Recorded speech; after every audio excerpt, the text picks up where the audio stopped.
ganda mga ka-faith! It's 20 days to go! Christmas na! Let us feel the spirit of Christmas, not just on Christmas Day, but every day let us spread love, joy, peace, and hope. Every gising, si Lord ang lagi nating unahin. Punuin natin ang ating mga puso at isipan ng mga inspirasyon mula sa mga awit ng pagpupuri at salita ng Diyos. Sigurado, ang araw mo ay sasaya, ang buhay mo ay gaganda, pag si Jesus ay ating kasama.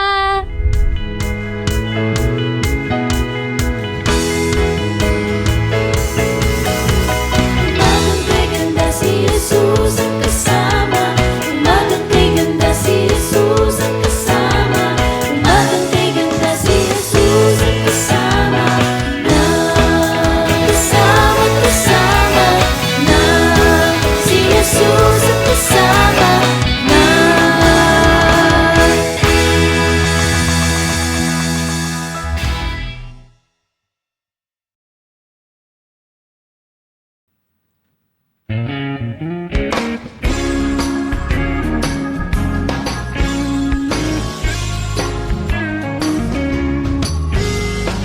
Go tell it on the mountain, over the hills and everywhere. Go tell it on the mountain that Jesus Christ is born.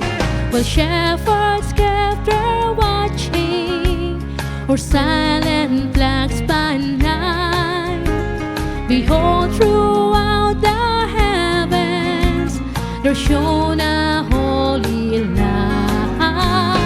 Go tell it on the mountain, over the hills and everywhere. Go tell it on the mountain that Jesus Christ is born. The shepherds feared and trembled when low above the earth rang out the angel chorus that hail our Savior's birth. Go tell it on the mountain, over the hills and everywhere. Go tell it on the mountain that Jesus Christ is born. Down in the lonely manger our humble Christ was born, and God sent us salvation, that blessed Christmas morn. Go tell it on the mountain, over the hills and everywhere. Go tell it on the mountain that Jesus Christ is born. Go tell it on the mountain, over the hills and everywhere. Go tell it on the mountain that Jesus Christ is born. That Jesus Christ is born. That Jesus Christ is born.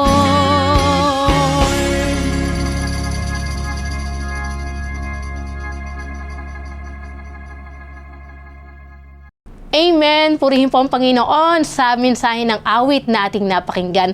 Ramdam nyo na po ba ang espiritu ng Kapaskuhan sa ating inawit? Go tell it on the mountain. Yan po ang ating hymn for today. Isa sa paborito nating awit tuwing Advent season, maging sa mga bata sa ating church, madalas nating pinapakantayan. The verses of this song talk about what happened to the shepherds the night Jesus was born. Balikan po natin ang kwentong iyon na mababasa rin po natin sa Luke chapter 2 verses 8 to 20. Ang sabi sa kwento, doon ay may mga pastol na nasa parang at nagbabantay ng kanilang mga tupa. Nang gabing iyon, lumapit at tumayo sa kalagitnaan nila ang isang anghel ng Panginoon at nagliwanag sa kapaligiran nila ang nakasisilaw na kaluwalhatian ng Panginoon. Ganoon na lamang ang kanilang pagkatakot. Ngunit sinabi sa kanila ng anghel, Huwag kayong matakot, ako'y may dalang magandang balita para sa inyo na magdudulot ng malaking kagalakan sa lahat ng tao. Isinilang ngayon sa bayan ni David ang inyong tagapagligtas, ang Kristong Panginoon. Ito ang inyong palatandaan. Matatagpuan ninyo ang isang sanggol na nababalot ng lampin at nakahiga sa isang sabsaban. Bigla nilang nakitang kasama ng mga anghel ang isang malaking hukbo ng mga anghel sa kalangitan. Sila'y nagpupuri sa Diyos at umaawit, "Papuri sa Diyos sa kaitaasan at sa lupa ay kapayapaan sa mga taong kinalulugdan niya." Nang makaalis na ang mga anghel pabalik sa langit, ang mga pastol ay nag-usap-usap. "Tayo na sa Bethlehem, tingnan natin ang pangyayaring ito na ibinalita sa atin ng Panginoon." Nagmamadali silang pumaroon at natagpuan nila sina Maria at Jose at ang sanggol na nakahiga sa sabsaban. Isinalaysay ng mga pastol ang sinabi ng anghel tungkol sa sanggol. Namangha ang lahat nang nakarinig ng sinabi ng mga pastol. Tinandaan ni Maria ang mga bagay na ito at ito'y kanyang pinagbulay-bulayan. Umalis ang mga pastol na nagpupuri sa Diyos at nagpapahayag ng kanyang kadakilaan dahil sa lahat ng narinig at nakita ayon sa sinabi sa kanila ng anghel. Amen. Go Tell It on the Mountain ay isa sa pinakakakilala at minahal ng African American o ng mga Negro spiritual. At ito ay kumakatawan sa isa sa mga hindi mabilang na kontribusyon na ginawa ng mga slaves ng mga inaalipin na tao sa musikang Amerikano. Ang mga awit na ito ay kumakatawan sa isang pagnanasa sa buhay at pamumuhay sa kabila ng kanilang pagdurusa, kahihiyan at hindi maisip na kalupitan ng pang-aalipin. At dahil karamihan sa mga alipin, sa mga slave, mga black slave that time, ay walang pinag-aralan, ang mga awiting ito ay pinasa sa pamamagitan ng isang masigla at mayamang oral tradisyon, pasa-pasa sa pamamagitan ng kwento, at kalaunan ay nakuha at isinulat ng isang pamilyang Amerikano. Hindi nagtagal pagkatapos ng Civil War, si John Wesley na noon ay isang direktor ng Black Choir ay nagsimula sa isang misyon. At ito ay ang isulat, ang melody at ang lyrics ng mga kilalang kanta na ito. Naglakbay siya sa mga malayong lugar upang hanapin ang dating mga alipin na kumanta nito at iba pang mga kanta habang sila ay nagtatrabaho. Si John Wesley ang nag-publish ng awit na ito, subalit ang tagalagang sumulat nito ay isang black slaves na hindi na natin nakilala. It is considered a Christmas carol because its lyrics celebrate the nativity of Jesus. The lyrics of the song are about spreading the news of Jesus' birth, yung tinatawag nga nating nativity story. The song is a reminder that Christmas is not just about presents and Christmas trees, but is also about celebrating the birth of our Jesus Christ.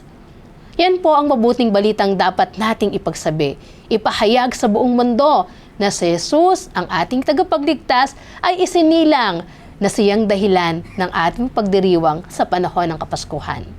Madalas po sa Christmas season, we talk more about Christmas party, gift giving, gift receiving, joyous and festive celebration, mga family reunion, at marami pang iba. Pero nakakalimutan nating ikwento yung nangyari noong unang Pasko. Mga magulang at mga kapatid, let us spread the good news of Jesus Christ's birth. Share the nativity story to your children and to your grandchildren. Huwag lang po tayong umasa sa church, sa Sunday school class na magtuturo sa kanila nito. Go, tell it on the mountain.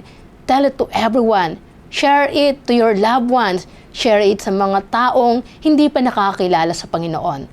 Tell them that Jesus Christ is born, our Lord and Savior. Amen. Manalangin tayo, kapatid. Hallelujah, Lord Jesus. Salamat po sa iyong kabutihan. Salamat sa buhay at kalakasan na aming taglay sa umagang ito. Salamat, Panginoon, sa inspirasyon ng awit, Panginoon, ng imnong ito na nagpapaalala sa amin ng unang Pasko, Panginoon.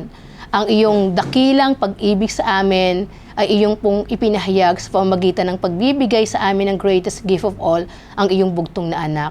Salamat, Panginoon. At Lord, nawa, as we prepare, Panginoon, sa pagdiriwang ng Kapaskuhan, more than the materials thing, Panginoon, mga bagay na meron na ini-offer ang mundong ito, mas tulungan mo kaming ihanda ang aming mga puso, Panginoon, ang aming mga isipan, and spiritual, Panginoon, upang mas lalo naming makita ang tunay na kahulugan ng diwa ng Pasko para sa bawat isa sa amin. Salamat, Panginoon, sapagkat ito ay kapahayagan ng iyong dakilang pag-ibig sa bawat isa.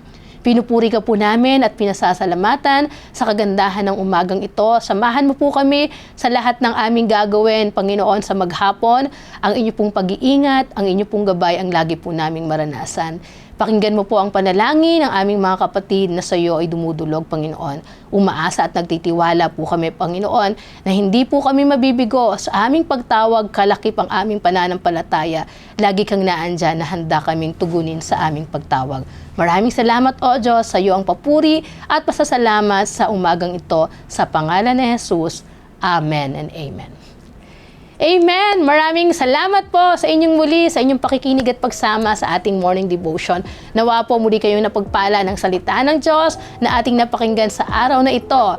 And happy birthday, happy anniversary sa mga kapatid na nagse-celebrate today.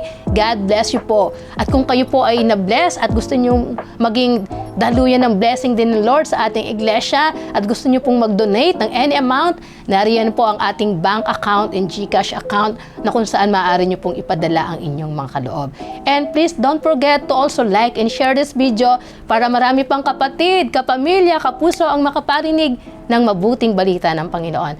Again, thank you so much everyone for joining and worshiping with us. See you again next Tuesday and every day. God bless you!